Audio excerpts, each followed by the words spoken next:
የአዲስ አበባ ልጅ ለምንድን ነው የማያልፍለት? ይህ ብዙ ጊዜ ሲጠየቅ የምናየው ነገር ነው። ለዚህ ደግሞ መልሱ ኢትዮጵያ ውስጥ ብዙዎቹ ያለፈላቸው ሰዎች ሁለት አደገኛ ግሩፕ ውስጥ ወይም ደግሞ ማህበር ውስጥ እናገኛቸዋለን። ይህም ደግሞ አንደኛው ግሩፕ ሃይማኖት ሲሆን ሁለተኛው ግሩፕ ደግሞ ብሔር ነው። ከነዚህ ሁለቱ አንድ ውስጥ ከገባህ የመለወጥ ከፍተኛ እድል ይኖርሃል።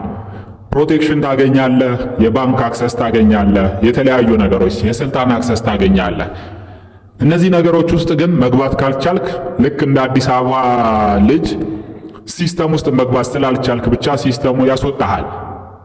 ይህ ማለት ምንድነው?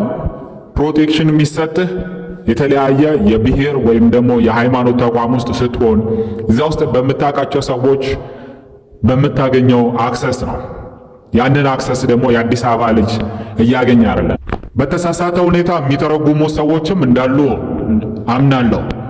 ይህን የምለው ግን ሃይማኖት ስል ሃይማኖቱን ራሱ ማለታችን ሳይሆን ሃይማኖት ውስጥ ያለ ግሩፕ ማህበሮቹም ደግሞ ማለት እነዚህ ተቋማት ላይ ወይ ማህበራት ላይ የማገኘው ሰው ነገ ቀበሌ ላይ ወይ ወረዳ ላይ ለሚመጡ እድሎች ቅድሚያ የሚሰጠኝ ከሆነ ወይም ደግሞ እነዛን እድሎች እዚህ ማህበር ውስጥ ላሉ ሰዎች የሚሰጥ ከሆነ ያ ሙስናን ይፈጥራል በአገሪቷ ላይ።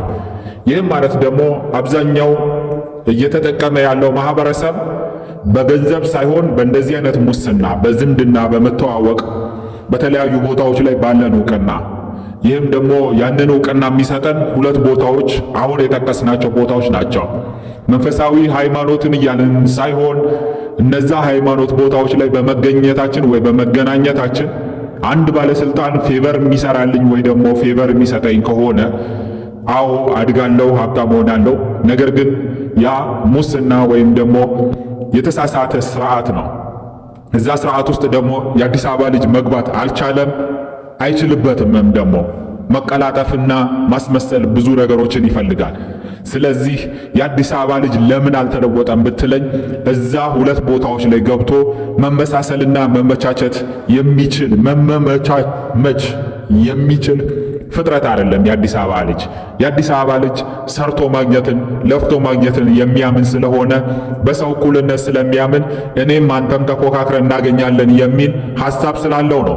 ነገር ግን አንተ የአንድ አካባቢ ወይም ደግሞ በብሔር ከመጣህበት አካባቢ ለሚሰጡ እድሎች ቅድሚያ ስለሚሰጥ ሀብታም የመሆን እድል አላቸው።